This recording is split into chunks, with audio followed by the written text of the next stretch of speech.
Hello friends, welcome to my YouTube channel. मैं पुष्पिन गौतम। दोस्तों, आज का जो हमारा लेक्चर है मैथमेटिक्स का लेक्चर है। मैथमेटिक्स में है जो हम बात कर रहे थे अनुपात एंड समानुपात की बात कर रहे थे, रेशियो एंड प्रोपोर्शन की हम बात कर रहे थे और उसी पे जो है हम चर्चा करेंगे। उसी के आगे के जो है क्वेश्चन पे हम बात करेंगे। तो देखते हैं इसका जो पहला क्वेश्चन है, देख रहे हैं क्या कह रहे हैं। दो चीजें हैं जिनकी आय का अनुपात जो है 5:3 है। उसके बाद ए बी सी की व्यय का अनुपात दिया गया है। ए बी की आय का दिया गया है, लेकिन ए बी सी तीसरा भी व्यक्ति आ जाता है, उसकी व्यय का अनुपात 8:5:2 दिया गया है।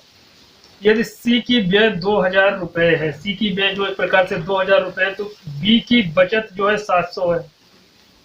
बी की बचत कितनी है? 700 रुपए है। तो आपको बताना है कि ए की बचत कितनी है, ए की जो है बचत कितनी है। अब एक मिनट यहाँ पे देखिए, इस क्वेश्चन में जो है थोड़ा ट्विस्ट है, यहाँ पे हम इसको करेंगे सॉल्व। देखिए, ए और बी की जो है एक प्रकार से आय दी गई है। ए की आय, बी की आय, इन सभी की आय हम लिख लेते हैं। तो ए और बी की जो आय है वो 5:3 के अनुपात में दी गई है। रेशियो को ए अपन बी से जो है डिनोट कर सकते हैं। 5:3 के अनुपात में जो है दी गई है। दूसरी बात कह रहे हैं, ए बी सी तीनों का व्यय दिया गया है। तीनों का जो व्यय दिया गया है, खर्चा दे दिया गया है। खर्चे को स्पेंड से लिख सकते हैं ए बी सी, तो सीरियल वाइज लिख रहे हैं, जगह कम होने के 8:5:2 दिया गया है। उसके बाद में दिया गया सी का व्यय 2000 रुपए, सी का व्यय 2000 रुपए। ये जो है व्यय दिया गया था, इसमें ए की ये है, बी की ये है, सी की ये है। तो आप यहाँ से अब समझ ही गए होंगे कि ए बी सी में तीनों दिए गए हैं। अब सी की टोटल कितनी दिया गया? 2, लास्ट डिजिट 2 है, तो 2 का x में मल्टीपल होगा। तो बोलिए सी जो है उसकी बचत 2x है, वो बराबर है 2000 के। बोलिए 2000 के बचत है, तो x की वैल्यू क्या आनी चाहिए? यहाँ पे x की वैल्यू 2 इधर चला जाएगा, 1 0 0 0 और 2 इसके नीचे चला जाएगा, 0 नहीं यहाँ पे है। तो ये इससे कैंसिल हो जाएगा, तो 1000 बच जाएगा। कितना बच जाएगा? 1000 आ गया, यहाँ पे 1000 आ गया। ठीक है, 1000 जो है x की वैल्यू आ गई। अब x की वैल्यू जो है हमने 1000 निकाल लिया है। ठीक है, अब उसके बाद में कह रहे हैं कि b की बचत 700 है। ठीक है, b की बचत 700 है। बी की बचत, बी की आय हमें पता है 3 के अनुपात में है। ठीक है, बी की आय जो हमें पता है 3 है, यहाँ पे 3 में दिया गया है। अब यहाँ पे तीनों की जो एक प्रकार से ए और बी की अगर जो हम आय निकाल लेते हैं, तो हमें पता हो जाएगा कि उस हिसाब से उनकी आय व्यय जो अगर जो हम निकाल लेंगे और उसके बाद उसमें जोड़ देंगे, तो हमें बचत पता हो जाएगी ना। अब देखिए, बी की बचत कहाँ पे दी गई है? ये इसका जो है 1 मिनट, ये चीज यहाँ पे आ नहीं रही है। तो यहाँ पे हम इसकी आय निकाल रहे हैं। बी की जो बचत है वो 700 रुपए है। तो बोलिए जितनी आय है बी की मान लेते हैं 3 और टाइम्स वाई जो है उसकी आय है। 3 टाइम्स वाई जो है उसकी आय है, माइनस कर रहे हैं। बी का खर्चा कितना था? टोटल उसकी आय दी है, बी का खर्चा देखिए कितना था। बी का यहाँ पे जो खर्चा है वो 5 के मल्टीपल में है, 5 के मल्टीपल में था x की वैल्यू हमने निकाली थी 1000। तो 5 और गुणे कर देंगे 1000 से, तो 5000 हो जाएगा, नहीं हो जाएगा? ये बराबर किसके है? बोलो 700 के। तो यहाँ पे हमने 700 लिख दिया। 1 मिनट, 7500 लिख रहे हैं हम, 700 लिख दें। इस 5 को उधर भेज देते हैं, तो 3y बराबर 5000 को उधर भेज रहे हैं, तो ये माइनस में था, उधर जाएगा, प्लस में हो जाएगा। तो 5000 में 700 जोड़ोगे तो कितना हो जाएगा? 5700। बोलो 5700 हमने लिख दिया। y की वैल्यू हमें फाइंड करनी है, तो 3 को नीचे भेज देना पड़ेगा। तो 5700 को डिवाइड कर देंगे 3 से, तो 3 का एक बार जाएगा, 3 हो जाएगा, 3 का 9 गुना 27 हो जाएगा। y की वैल्यू जो हमें पता हो जाएगी, कितनी हो जाएगी? 1900 रुपए है।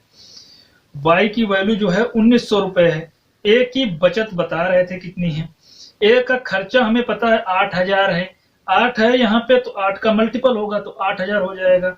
अब देखिए y की वैल्यू हमने निकाला है, तो y की जब वैल्यू निकली तो इसका मतलब 5 टाइम्स y होगा ये, और 3 टाइम्स y होगा। तो 5 टाइम्स y जो बराबर है, 5 टाइम्स y बराबर किसके है, 5 इंटू वाई। तो y की वैल्यू यहां से हमें पता है 5 गुणे 1900, तो 19 पंचे 95, तो ये 9500 आ गया। अब 19 पंचे 95, 9500 यहाँ पे आ गया। अब हमें पता करना है, देखिए कि इसका जो है बचत कितनी है, तो खर्चा से माइनस कर देंगे, तो आय से अगर जो खर्चे को माइनस कर देंगे तो बचत पता हो जाएगी। इसकी 8 जो है मल्टीपल थी, 8 जो है इसका, इसके मल्टीपल में 1000 था, तो 1000 से मल्टीप्लाई कर देंगे तो 8000 आ जाएगा। अब बोलिए ये 8000 माइनस कर देंगे 95 से, तो ये इसका खर्चा बता रहा है, और ये 0 हो जाएगा, ये 0 हो जाएगा, 5 आ जाएगा, ये 1 बन जाएगा। मतलब 1500 रुपए उसकी क्या होगी, सेविंग होगी। ये से डिनोट कर दीजिए, ये 1500 रुपए उसकी क्या होगी, बचत होगी। इसमें कुछ था नहीं, आप इसको जो है तुरंत कर लेते, तो एक्चुअल में जो हमें इतना करने में टाइम लग गया, आप इसको क्वेश्चन को तुरंत कर लेते। देखिए कैसे कर लेते हैं, उसकी बात हम कर लेते हैं, कैसे आप इसको तुरंत कर लेते। देखिए इस क्वेश्चन में लिखा गया है 2 का 2000, तो ये बन गया 1000, ठीक है। अब उसके बाद में कह रहे हैं 700 बी की बचत है, तो 700 बचत है, तो 12 5 17, मतलब 5700 ये हो गई। 5700 ये जो है, इसमें से ये माइनस कर रहे हैं 5700, एक प्रकार से यहाँ पे कितनी आ गई उसकी, जो टोटल आय आ गई। जो खर्चा हो रहा है, जो बचत है, उसको जोड़ देंगे तो कितनी हो जाएगी, 5700। खर्चा बचत जोड़े 5700, उसकी आय के बराबर है, मतलब 3y के बराबर है। 3y के बराबर, तो 5700 से डिवाइड करेंगे 1900 आ जाएगा। अब 1900 को 5 से गुणा कर देंगे तो 9500 आ जाएगा। अब 9500 यहाँ पे 8 किया गया है, 8 जो है 1000 का मल्टीपल था, तो 8000 माइनस कर देंगे तो 1500 आ जाएगा। तो ऑप्शन जो है इसका पहला सही होता है, पहला सही होता है। इस तरह से जो है क्वेश्चन किया जाए, मतलब एक बार यदि आप क्वेश्चन पढ़ गए हैं, किया है कभी भी, तो ऐसे क्वेश्चन करने में आपको जरा सा भी टाइम नहीं लगने वाला। यदि आप कभी नहीं किए होंगे और एग्जाम में जाके बैठ जाएंगे तो आपको दिक्कत तो होने ही वाली है।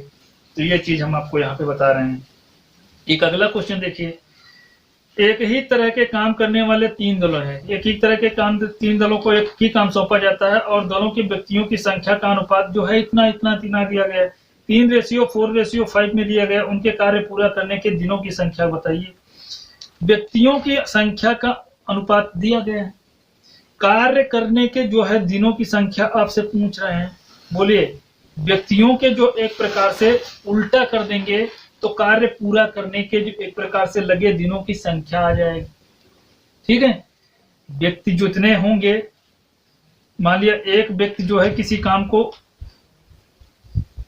दलों की संख्या का जो अनुपात दिया गया, उनके कार्य पूरा करने में लगे दिनों की संख्या का अनुपात, जितना दिन उनको लगता है, तो हमें पता है कि M1 D1 होता है। M1 D1 is equal to M2 D2, M2 D2 is equal to M3 D3, M3 D3। अब बोलिए यहां से अगर जो हमें M1 D1 M2 D2 इनको निकालना है, तो इसको 1/, में ले जाना पड़ेगा। तो M1/1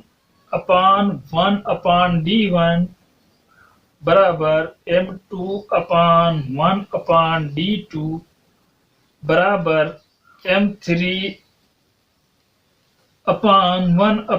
D3। तब ये रेशियो बन जाता है, जब वो डिवीजन में जाता है तब ये रेशियो बन जाता है कि M1 ratio M2 ratio M3 बराबर हो जाता है D1 D2 1/D1 रेशियो 1/, जो चीज नीचे होगी वो वैसे लिख दी जाएगी, 1/D2 रेशियो 1/D3। इस हिसाब से जो है ये चीज बन जाती है। तो M1 D1 M2 D2 अगर जो निकालना है उसके दिनों को, तो उसको जो है उनको उल्टा कर दीजिए, जो उनके जो व्यक्ति दिए गए हैं उसको उल्टा कर दीजिए, तो इसी चीज, अब ऐसा करने में जो हमको थोड़ा टाइम लग गया, क्योंकि आपको बताना है कि उसको दिन में, वैसे जो है इसमें टाइम लगता नहीं है। देखिए कैसे रहेगा, देखिए यहाँ पे 3:4:5 लिखा है, 3:4:5 लिखा है। इसको उल्टा करेंगे, 1/3:1/4:1/5। अब इसमें जो है एलसीएम इनका ले लेंगे। इनका एलसीएम कितना आना चाहिए, 4 और 5 और 3, इनमें कुछ कॉमन नहीं है, तो ये टोटल एलसीएम होगा मल्टीप्लीकेशन।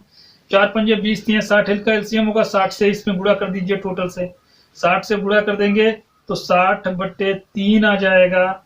रेशियो यहाँ पे 60/4 आ जाएगा, रेशियो यहाँ पे 60/5 आ जाएगा। देखिए 3 का यहाँ पर सॉरी, यहाँ पे जो आ जाएगा 20 3 60 होता है, और यहाँ पे 15 का 4 गुना 60 होता है, यहाँ पे 12 का 5 गुना 60 होता है। तो 20:15:12 जो है कहीं पे दिख जाए वही वाला टिक मार देना, वही जो है इसका सही आंसर आएगा। इसमें जो दिया नहीं है, दिख नहीं रहा है, 1 मिनट, इसमें जो है दिया नहीं है, दिख नहीं रहा है, और तो वही जो है इसका आंसर होगा। इसका जो है 20:15:12 जो है उसका सही आंसर बताएगा। इसी प्रकार से अगले भी क्वेश्चन हैं, उनकी भी चर्चा हम करेंगे अगले लेक्चर में। लेक्चर थोड़ा लेंदी हो जाएगा तो वीडियो आप देखेंगे नहीं, फिर जो है व्यूज आएंगे नहीं। तो उम्मीद है कि ये इतना जो है हम समाप्त, यहीं पे जो है हम समाप्त करते हैं। वीडियो देखने के लिए बहुत बहुत धन्यवाद।